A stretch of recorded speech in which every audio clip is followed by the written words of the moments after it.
जन हुंकार के इस एपिसोड में आप सभी का बहुत बहुत स्वागत है। मैं हूं महेश बहुगुणा, आप देख रहे हैं जन हुंकार एपिसोड। आज के जन हुंकार एपिसोड में महिला जज से एक आदमी ने लूटे 52 लाख रुपए प्यार और मोहब्बत में। क्या है मामला, चलिए फैक्ट की ओर। हरियाणा की एक महिला जज यानी मैन ड्यूपिंग जज ऑफ ₹52 लाख का मामला, और दिल्ली कोर्ट में पहुंचा मामला हरियाणा की एक महिला जज से। जब एक आदमी इंटर करता है प्यार में और अपने लव और रिलेशन में लगातार चलते चलते, तो आदमी के द्वारा वही कि जिसके लिए आदमी का 3.50 ब्रेन और महिला का 2.50 यानी जो वजन होता है ब्रेन का, उसी का मानो इस्तेमाल होते हुए नजर आ रहा। एक जज बनने के बाद भी महिला से प्यार मोहब्बत में 52 लाख रुपए धीरे धीरे मांगे गए। कभी ये बातें रखी गई कि मेरे पिताजी बीमार हैं, कभी माताजी बीमार हैं, कभी घर बनाना है, कभी बहन की शादी करनी है।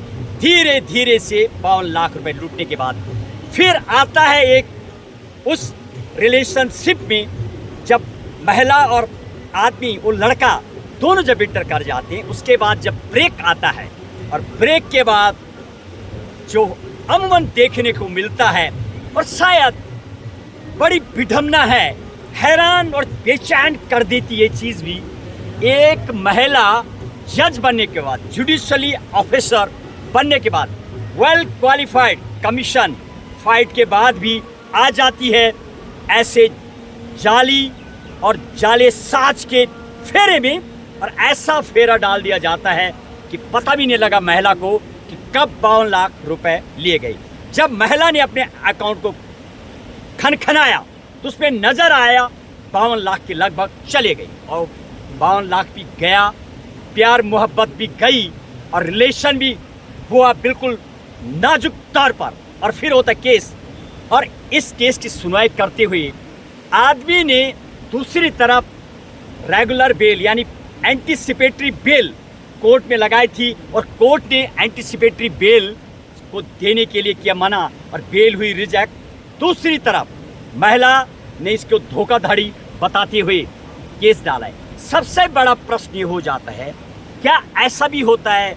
अमूमन यदि सुप्रीम कोर्ट के केसों की बात करेंगे तो आज के डेट में भी 40 यानी 60% केस ऐसे देखने को मिल रहा, महिला इंटर करती है लिव इन रिलेशन में, और लिव इन से जब रिलेशन हट जाते हैं तो उसके बाद कोई पॉक्सो में तो कोई फॉल्स कमिटमेंट करके केस फाइल कर दिया जाता है, और फिर कोर्ट पहुंच जाते हैं। कहीं ना कहीं ये मामला भी धोखाधड़ी का पहुंचता है। अब कानून क्या कहता है भारत का, ये भी आपको देंगे जानकारी। यदि आप संविधान और कानून की जानकारी रखते हैं तो आपको अब आपने पुरुष के अगेंस्ट में जो डाटा पेश किया है, आपको अभी भी बताना होगा कोर्ट को कि 52 लाख रुपए आए कितने।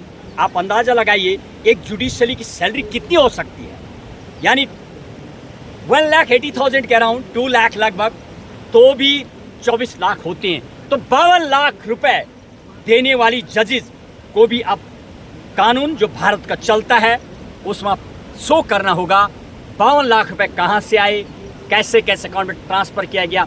ये तो बिल्कुल सही है कि जो पैसा दिया गया उसका रिकॉर्ड तो है, अकाउंट से जो ट्रांसफ़र किया पैसा। क्या ये धोखाधड़ी है?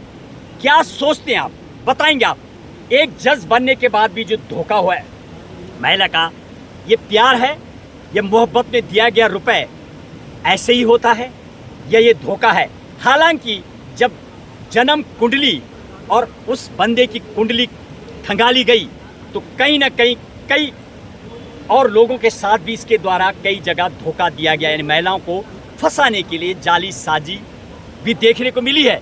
अब देखना ये बहरहाल पूरी जांच रिपोर्ट होगी, और ये भी कोर्ट ने वहाँ पर पूछा जब एंटीसिपेटरी बेल लगाई गई थी कि जब आपको पता लगा, आपको जब समन गया, आपको बुलाया गया, आपने कहीं न कहीं जुडिशली को भी गुमराह करने का प्रयास किया है, और आप गुमराह न करें जब तक इंक्वायरी नहीं हो जाती। अब इंक्वायरी जारी है। बहरहाल क्या सोचते हैं आप, क्या ये धोखा है या पैसा जो कमाया गया ये भी तो नहीं है कि जो पैसे का सोर्स है 52 लाख रुपए, आखिर वो आया कहाँ से? कहीं इसके पीछे भी झोल तो नहीं है? तमाम चीज़ की होगी अब इंक्वायरी आएगी, चार्जशीट होगी, पूरी इंक्वायरी बताएंगे आपको इस केस में। फिलहाल आप क्या सोचते हैं? एक महिला जुडिशियली ऑफिसर बनने के बाद, वेल क्वालिफाइड, सारे कानून की जानकारी होने के बाद भी आ जाती है एक जालसाजी लड़के के लव अफेयर में। तो क्या ये लव था? क्या उस लड़के के साथ, उस पुरुष के साथ धोखा हो रहा? क्या लड़के के साथ क्या झूठ बोला जा रहा, जो अनेक केसों में देखा जाता है? यह वास्तविक ही धोखा हुआ है। आखिर मामला 52 लाख रुपए का है, लव स्टैक हुआ है, फॉल्स कमिटमेंट भी हुआ है। कहीं ना कहीं महिला के साथ जो धोखा हुआ है, दोनों रूप से धोखा हुआ है।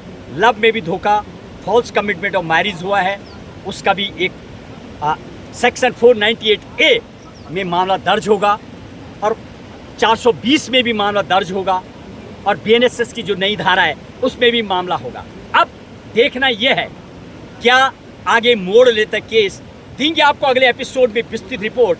फिलहाल आप क्या सोचते हैं? आखिर ये धोखा है, ये पैसा जो कमाया गया, कहीं इसके पीछे कुछ और तो नहीं है? बस आज के एपिसोड में इतना ही। कीजिए इंतजार अगले एपिसोड का। जय हिंद, जय भारत।